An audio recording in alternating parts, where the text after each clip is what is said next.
Hey there, Grumpy Old Fart here. I'm doing an unexplained phenomena video on alchemy. There's a lot of people who think alchemy is just primitive chemistry. It is, but it is also so much more than that.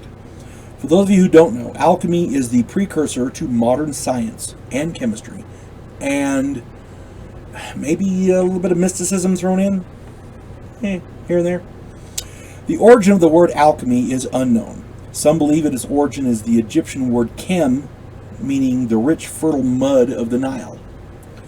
Others believe its origin is the Greek word chema, which means to pour or to cast. Regardless of where the word originated, the word is there, the science is there, the practice of alchemy has been out there for a couple thousand years or so. Alchemy was invented in the early years of AD, meaning about 2,000 years ago, in northern Egypt. Alchemy is thousands of years old. First alchemist was named Zosimos of, I'm going to try to get his name right, Zosimos of Panopolis. He was the first to define the mysterious and legendary substance, philosopher's stone, which makes many of the alchemical goals possible. Transmutation, immortality, that kind of thing. Alchemy became a secret art during the Middle Ages, while alchemists of the Islamic world practiced openly and extensively. So people in the Western world, not so much. Let me rephrase that. It was practiced, but it was generally kept secret and only for a select few. Later, European alchemists learned from their Middle Eastern counterparts.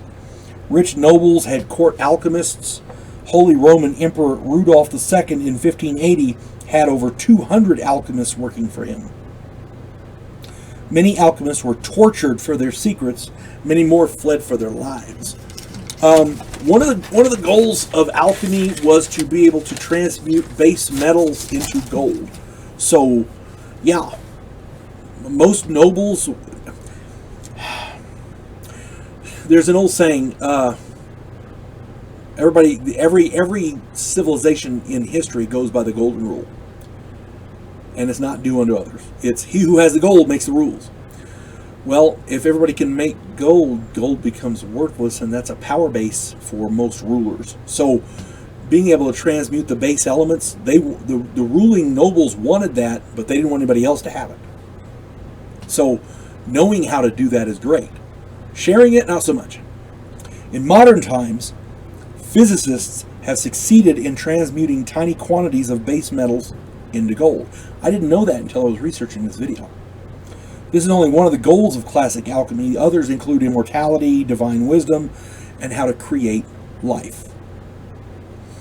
I've done technophobe videos recently on living robots, tiny biological robots creating life.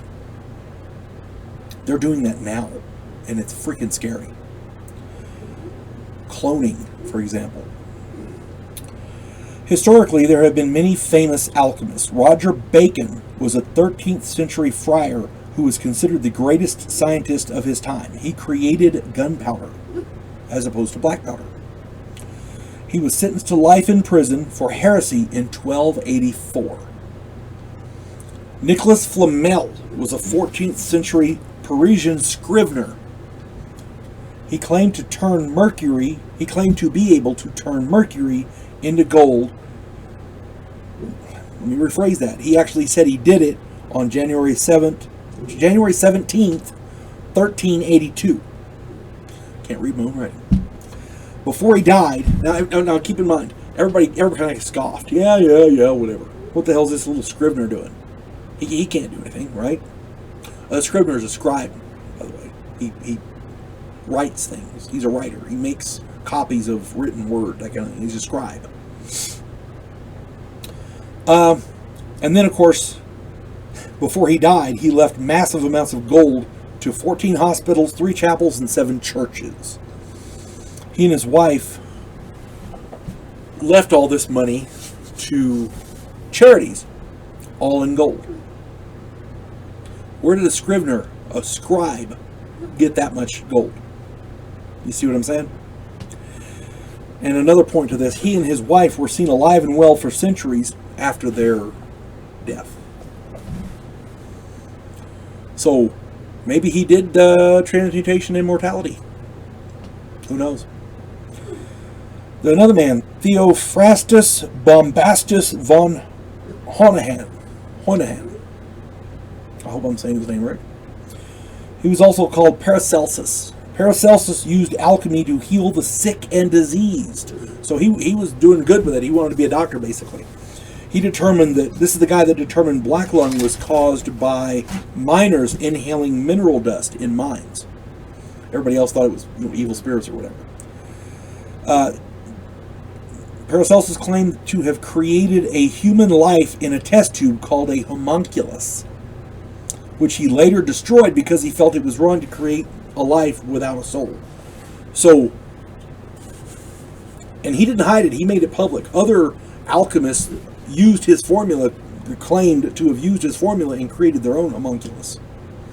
One of the most famous scientists in history was later found to have been an alchemist on the side, Sir Isaac Newton.